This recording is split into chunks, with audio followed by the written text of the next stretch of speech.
Alors, au premier abord, en ouvrant ce nouveau Pro Tools 9, rien ne change en fait. On a l'impression de ouvrir Pro Tools 8.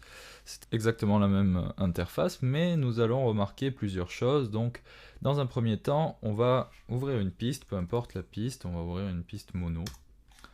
Et nous allons observer de l'autre côté ce qui se passe en fait. Nous voyons, première différence, en bas, notamment la plus grosse révolution dans Pro Tools, outre le fait de pouvoir choisir une carte son autre que Avid ou DigiDesign. Donc regardons un petit peu, ici nous avons DLY, Delay Indicator, User Offset, Track Compensation, ici. Donc on va voir comment ça marche, on va ouvrir d'autres pistes, cadre par exemple, et nous allons petit à petit les remplir de plugins Universal Audio en fait. Donc hop, ici, peu importe, ouvrons un Cambridge, comme ceci.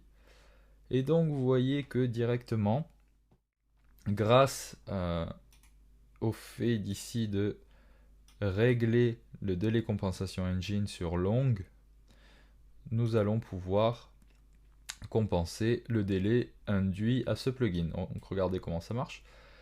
Ici nous avons 1088 de décalage à cause du Cambridge ici. Donc en compensation sur les autres pistes, il va nous décaler nos pistes de 1088 samples. Imaginons que ici j'en insère deux en fait. Peu importe aussi, nous allons prendre un petit compresseur et peut-être encore, je ne sais pas, et un EQ. Donc vous voyez que maintenant le délai induit est de 2207 samples en fait, et que toutes les autres pistes sont décalées de 2207 samples, sauf celui-là qui est décalé de 1119 samples parce que on a déjà un plugin placé, et donc si on calcule 1119 plus 1088, on trouve bien 2207. Donc voilà pour la première grosse révolution de Pro Tools, la compensation de délai que nous attendions tous, je pense, tous les utilisateurs de Pro Tools.